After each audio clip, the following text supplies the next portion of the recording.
여러분 안녕하세요. 이번 시간에는 가정의 분열과 교회의 분열을 일으키는 영과 마음을 돌파할 수 있는 특별한 찬양에 대해서 알아보도록 하겠습니다. 하나님을 찬송하는 것은 크게 두 가지로 나눌 수가 있습니다. 찬송가와 복음성가이죠. 젊은 층에서는 복음성가를 많이 부르고요. 더 올라갈수록 찬송가를 부르는 경향성이 많습니다. 어떤 교회는 복음성가는 절대 안 된다고, 오로지 찬송만 불러야 된다고 하는 것도 있습니다. 그러나 두 가지 모두 영적인 것에 도움이 됩니다. 우리는 하나님을 높이는 일에 많은 시간을 갖는 것이 좋습니다. 그런데 가정을 파괴하고 교회를 파괴하는 영들을 꼼짝 못하게 하는 찬송이 있습니다. 그것이 과연 무엇일까요? 자, 그럼 지금부터 그것을 알아보도록 하겠습니다. 제가 대학교 다닐 때 종교음악과 교수님이 셰프실 앞에서 다른 교수님들에게 이야기하는 것을 듣게 되었습니다. 그분은 음악에 조예가 깊은 분이었습니다. 그분은 채플실 앞에서 약간 흥분된 상태로 이렇게 말했습니다. 아니, 그게 있을 수 있는 일입니까? 아니, 어떻게 주일 대예배 때에 그런 찬송을 부를 수 있나요? 보혈 찬송이 뭔가요? 그것도 거룩한 대예배 시간에 말입니다. 다른 교수님들은 알았다는 식의 눈치였습니다. 제가 생각하기에도 종교음악과의 교수님이 하시는 말씀이 맞는 것 같았습니다. 맞아, 거룩한 주일 대예배 시간에 거룩하고 하나님을 경외하는 찬양을 불러야지 무슨 철야 예배도 아니고 보혈 찬양이야. 저는 종교음악과 교수님의 품위에 매우 동감했습니다. 그리고는 세월이 지났습니다. 하나님이 은사를 부어주셔서 알게 하신 것은 그분이 말한 것과는 정반대였다는 겁니다. 영의 흐름을 알게 되었지만 저도 복음성가를 좋아했고 찬양 인도자로 많은 활약을 했습니다. 영성 찬양으로 교회에서 유명했습니다. 영성 찬양이라고 하니까 대단하게 생각될지 모르겠지만 그냥 기도만이 하고 영이 충만해서 음과 가사에 맞춰 인도하는 것이 다였습니다. 그렇게 되면 교회 전체의 스피커를 통해서 저의 몸에 담고 있던 성령의 파워가 전달되는 것 뿐이었습니다. 그 가운데 회중도 성령의 감동이 느껴져 더 하나님을 경외하는 것 가운데 들어가게 되는 거였죠.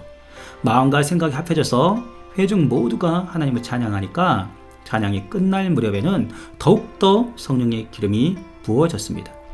어느 날 귀신 들린 딸을 두신 어머니가 말씀을 했습니다. 이 아이가 찬양을 안 하는데요, 오늘 찬양을 했다 아닙니까? 여기 계속 와야겠어요. 그 자매는 선교사로 나갔다가 귀신의 영향으로 정신질환을 갖고 돌아왔는데 교회에 철야 예배에 온 것이었습니다. 그런데 어느 날인가 기도를 하는데 찬양 시간이 될 때까지 저의 마음 중심에 무엇인가 해결되지 않은 것을 느꼈습니다.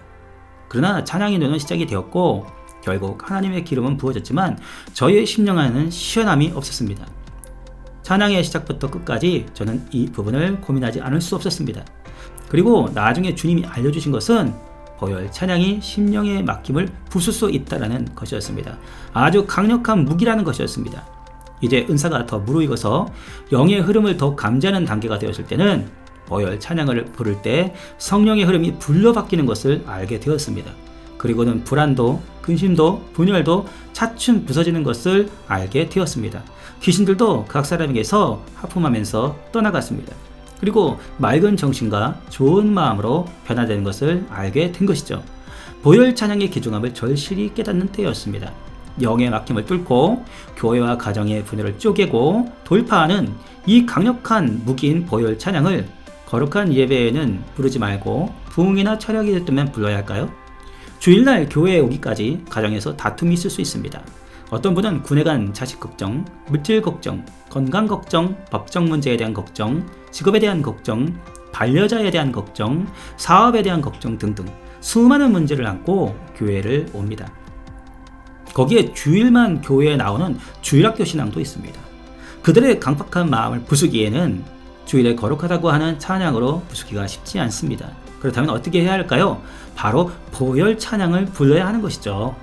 보혈 찬양과 일반 찬송가, 복음성가를 섞어서 불러도 됩니다. 그러나 보혈 찬양을 한 30분 정도 부르게 되면 수많은 걱정과 근심과 마귀가 쪼개져 나갑니다. 분열이 있는 것에 화평이 생깁니다. 자신이 깨지고 마귀가 깨지게 됩니다.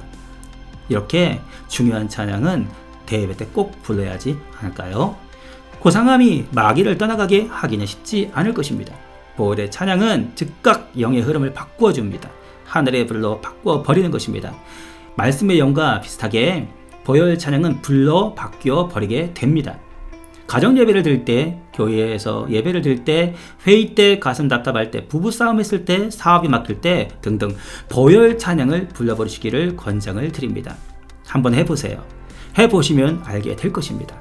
일반 찬송도 하시고 복음성가도 해보시고 보혈 찬양도 하심으로써 영적 흐름을 자주 훈련하게 되면 하나님이 삶을 더욱 윤택하게 하심을 알게 되시리라 믿습니다. 성경은 이렇게 말씀하십니다. 그리스도께서 장래의 좋은 일에 대제사장으로 오사 손으로 짓지 아니한 것이 곧 이 창조에 속하지 아니한 더 크고 온전한 장막으로 말미암아 염소와 송아지의 피로 하지 아니하고 오직 자기의 피로 영원한 속죄를 이루사 단번에 성수에 들어가셨느니라.